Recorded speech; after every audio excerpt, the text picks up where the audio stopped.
Jayden Brown conducted the Equusage Young Training Horse session this morning.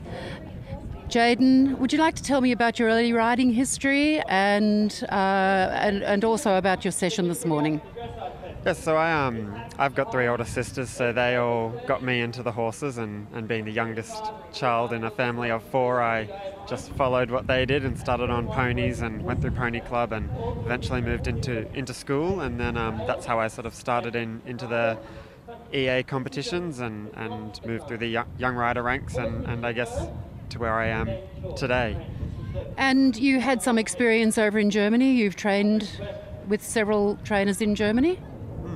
Yeah, so in 2008 I took a horse, Widello, an Australian bred horse, over to the Young Rider World Cup, and after that I stayed on with my trainer Leonie Brammel in Hanover, and I stayed there for a year, and during that time I sold Widello and bought First Friedrich, who's on the Greystone Arena state squad, and I still have him today, and we're hoping to start at Grand Prix soon, so it'll be an exciting 12 months ahead.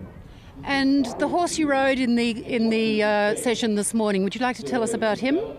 So I rode San Andreas this morning, or we call him Andre in the stable, and he's owned by Bo and Linda Dowsett.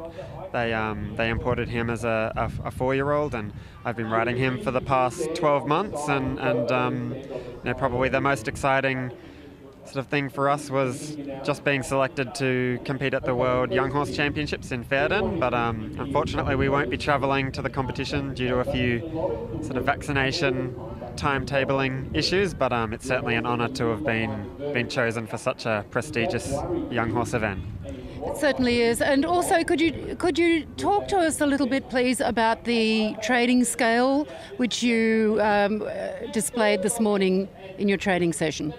Yeah, so this morning in my session I sort of briefly mentioned the training scale, and that's definitely something I learnt to really solidify in Germany, and having a really clear basis for the training and somewhere to sort of start with for every horse, and then just make adjustments to suit the individual personality of each horse. But it's definitely a good thing to have a basis and somewhere to kind of guide your training to and make sure you stick on a clear path.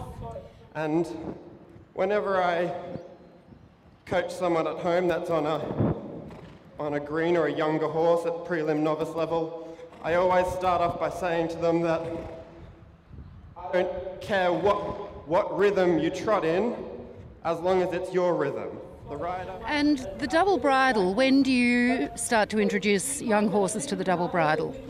I usually at about elementary medium level. They depending on the horse, if they're very comfortable and quiet in their mouth, I would start them in a double bridle for after a few starts at medium level, but if they're a little bit more nervy and not so confident with the contact, I might wait until they're closer to starting at advanced level, because in medium you can choose either the snaffle or the double, so just depending on the horse might sort of decide at which stage you introduce the double. Okay. And the Queensland Dressage Festival, how important do you think that is to dressage in Queensland? I think it's a fantastic event. I overheard an overseas trainer this morning talking about the lack of committed people where they're from to run an event like this, so I think it certainly speaks a lot for the dedication of everyone in Queensland to improving our sport and making sure, especially the southern states, that they take notice and they know that Queensland's a force to be reckoned with. Certainly is. Thank you very much, Jayden. And thank you for watching, and that's goodbye from the Queensland Dressage Festival from tophorse.com.au.